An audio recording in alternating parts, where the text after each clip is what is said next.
crap. No way. That can't be right. Oh, what is this? Blizzard is dead. It has been a great run, but at this point it is clear that their investors have claimed complete control. I mean, I guess you're not really wrong. Well, that one's in Russian. I don't even know what the fuck that one says. Wow, it just keeps going. There's fucking 136 pages? I'm pretty sure, like, Ride to Hell has better reviews than this. Holy shit. Oh my god. Oh,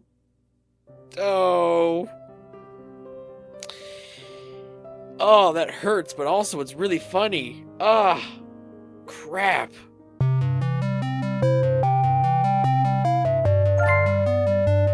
The wise and benevolent gaming Jesus Shigeru Miyamoto expressed once, a delayed game is eventually good, but a rushed game is forever bad. These words, my friends, are ones that I live by still to this day. This quote is incredibly pertinent to the conversation we're having today because once again, video game delays are back in the news. Cyberpunk 2077 has been delayed till September, 5 months later than its initial April release. CD Projekt Red stated in a letter to fans via Twitter that we are currently at a stage where the game is complete and playable, but there's still work left to be done, focusing specifically on playtesting and general fixing and polishing. Which of course sounds necessary, since other news outlets have stated that the game isn't running very well, and in fact, I would like it to do that. That being run well and good. I'm glad they're delaying it. I'm delighted that they didn't just shove out a half-assed product to market because that would have made me livid. I would have been incredibly angry about that. I mean, what, does CD Projekt Red wanna be EA or Bethesda? This is one particular area that I'm willing to defend gaming companies on. Delays are generally a good thing, and more often than not necessary to craft a fully functional playable game. In recent years, there have been plenty of examples of unfinished, barely playable trash titles that clearly didn't have enough time put into them prior to launch. Notable examples that I'm pulling off the top of my head: Fallout 76, Street Fighter V, Sea of Thieves, and No Man's Sky, just to name a few in the garbage dump of cases I could pick from. These titles are also, unfortunately, best known for being utter shit at launch. A reputation I wish more gaming companies would strive to avoid. To this day, I refuse to pick up Fallout 76 and No Man's Sky because I'm not the kind of person who's going to give a company praise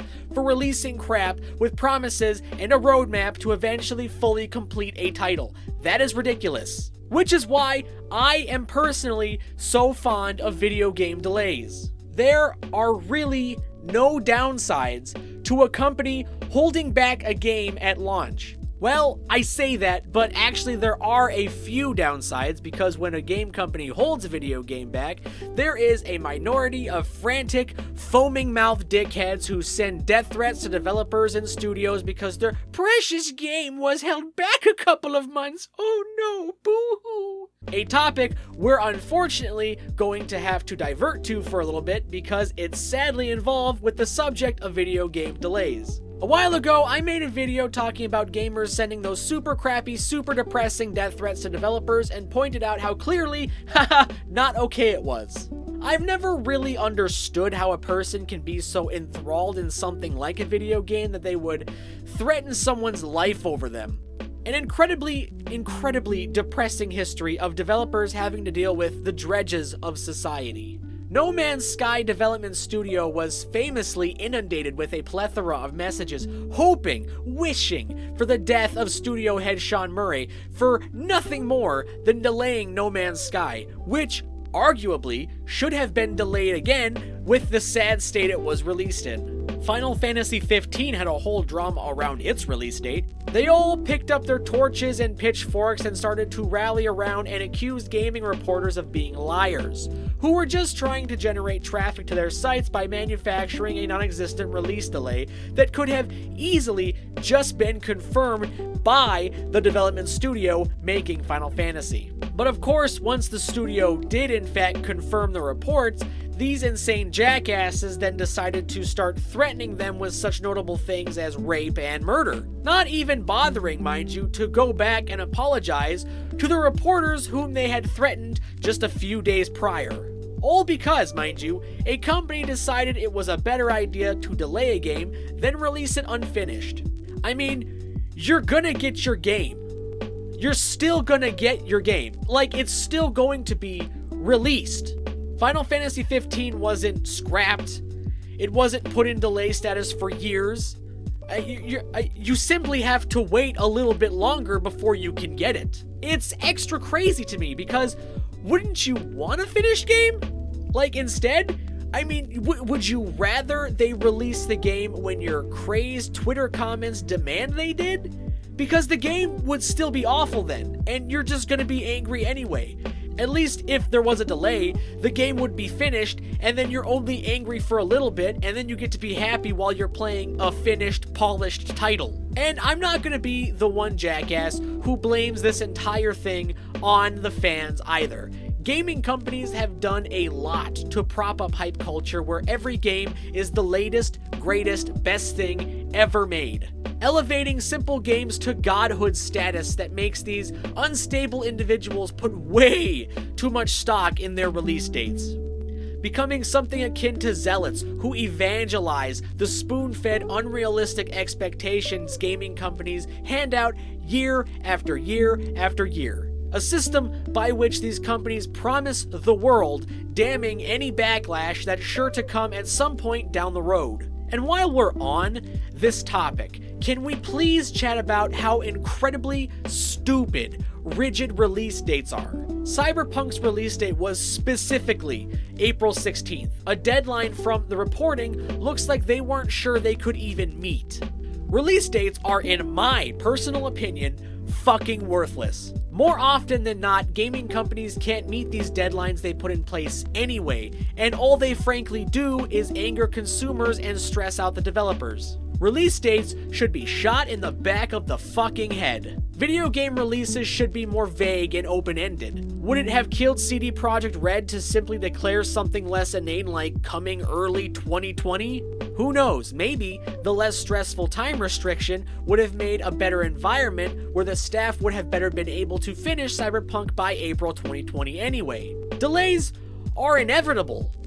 They are always going to happen because companies put way too much stock in release dates, and at the same time, they're often super inept at their jobs. Which is exactly why CD Projekt Red didn't delay the game to take the stress off of the workforce and instead said that they would initiate crunch work conditions, and if you don't know what that is and you want to see a video on the topic, click here, haha, shameless promotion. And if we need any examples of a game company being super inept, we can all look to the development of another bad game that should have been delayed a lot more.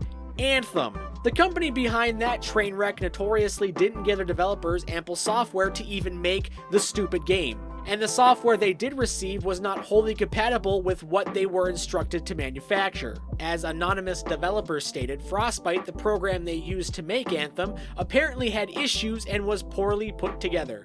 Of course, when these types of concerns were raised with management, they brushed it off and ignored the problem till it became Anthem. So it's not incredibly weird that an industry as incompetent as the gaming industry, run by the likes of EA, Ubisoft, WB, Activision, etc., constantly have delays. And honestly, that's okay. Delays are a good thing. Delays are beneficial to the overall industry. We should all be happy a company is willing to admit they aren't ready and pull a date so that the most important sector of the gaming economy is serviced. And that's the fans, mind you. The consumers who give lifeblood to this perfectly imperfect system. These delays usually also help the employees of these companies. We all know about stress burnout. We all know about the physical and mental toll it takes to make video games because these companies are really bad at managing themselves. And I think it's incredibly weird that we as a community are so ready to throw shade and hate at these companies for things like microtransactions, but the second someone talks about, I don't know, worker conditions, everyone scatters to the five winds like it doesn't actually matter. So enough with all the hate mail. the death threats, and the general shitty attitude. Stop acting like children whenever a game gets delayed, because I would rather play a finished game. I would rather be made to wait for a complete product over one that has no love, no soul, and the awful stench of broken and mentally tortured game devs all over it. Because in the end, no one remembers if it was late. They remember if it was great. Ha ha ha ha! See? I can do it too, Shigeru. You aren't the only smart guy here. Also, reduce the price of your games, man. Breath of the Wild came out 3 years ago. Why is it still $50? Jesus!